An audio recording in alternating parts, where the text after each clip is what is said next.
BRS working president KTR గారు నిన్న చిట్చాట్లో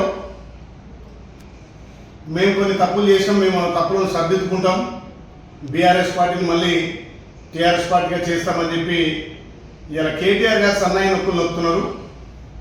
ఆయన ఏదో రాష్ట్రాన్ని ఉద్ధరించినట్టుగా నేను పాదయాత్ర చేస్తా అంటున్నాడు. కేటీఆర్ గారు మీరు పాదయాత్ర చేస్తే మీకు వచ్చేది మోకాలు నొప్పులే. తెలంగాణను నువ్వు, మీ నాయన, మీ బావ మీరందరూ కలిసి దాచుకొని మిగులు బడ్జెట్లో తెలంగాణను అప్పుల తెలంగాణ చేసింది కాబట్టి తెలంగాణలో ప్రజలు మార్పు కోరుకున్నారు. మీరు ఎన్ని తప్పులు చేసిరు, ఎన్ని అప్పులు చేసిరు, ఇలా తెలంగాణ ప్రజలు గమనించే తెలంగాణలో మార్పు కోరుకున్నారు. మరి కేటీఆర్ గారు నేను పాదయాత్ర చేస్తాను, దేనికి పాదయాత్ర చేస్తావు? మీరు చేసిన అప్పులు, మీరు చేసిన తప్పులు ఒక్కొక్కటిగా సర్దిద్దుకుంటూ గౌరవ ముఖ్యమంత్రి రేవంత్ అన్న ప్రజాపాలన ద్వారా ఇలా రైతన్నలకు పెద్దపీట వేసి, మహిళలకు పెద్దపీట వేసి, యువతకు పెద్దపీట వేసి తెలంగాణలో సంక్షేమాలు అమలు చేస్తున్నందుకు పాదయాత్ర చేస్తావా? తెలంగాణలో ఇంద్రమిల్లు ఇస్తున్నందుకు పాదయాత్ర చేస్తావా? తెలంగాణలో రైతు రుణమాఫీ చేసేందుకు పాదయాత్ర చేస్తావా? తెలంగాణలో రైతు భరోసా ఇస్తున్నందుకు పాదయాత్ర చేస్తావా? మీరు చేయనటువంటి పనులు పేదోడి సొంతింటి కళ నెరవేర్చేందుకు పాదయాత్ర చేస్తావా?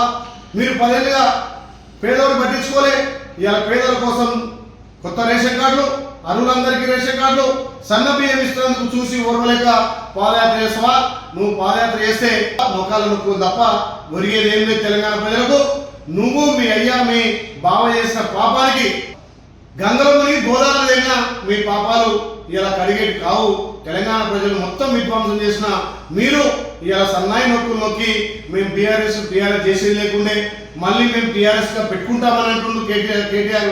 మరి మీ అక్క ఇలా తెలంగాణలో టీఆర్ఎస్ పెడతానందుకు భయపడి మళ్ళీ టీఆర్ఎస్ పెడతా అనుకుంటున్నావా? తెలంగాణ రాష్ట్ర సంపదను ఇతర రాష్ట్రాలకు దోచిపెట్టి మేము తెలంగాణ ఎలగబెట్టాం, భారతదేశాన్ని ఎలగబెట్టామని చెప్పి భారతదేశంలో ఇలా రాజ్యం వెళ్ళాలని ఒక దుర్బుద్ధితోటి బీఆర్ఎస్ పెట్టుకున్నటువంటి మీరు ఇవాళ మళ్ళీ సన్నాయి నొక్కులు నొక్కుతున్నారు. కేటీఆర్ తస్మాత్ జాగ్రత్త. మీరు చేసిన విధ్వంసం, మీరు చేసిన అప్పులు, మీరు చేసిన తప్పులు తెలంగాణ గమనించే ఇవాళ ప్రజాపాలన తీసుకొచ్చారు. ఈ ప్రజాపాలన ద్వారా గౌరవ ముఖ్యమంత్రి రాష్ట్రంలో ఒకవైపు అభివృద్ధి, ఒకవైపు సంక్షేమం చేస్తుంటే ఓర్వలేక మళ్ళీ నేను పాదయాత్ర చేస్తా, నేను టీఆర్ఎస్ చేస్తా, మేము తప్పులు సరిదిద్దుకుంటాం. మీరు తప్పులు సరిదిద్దుకునేంత చెయ్యలే. 20 ఏళ్ళు రాష్ట్రానికి వెనక్కి నెట్టేసిరు. ఈ రాష్ట్ర సంపదను మీ కుటుంబం దోచుకుంది, మీ కుటుంబ సభ్యులే దోచుకున్నారు.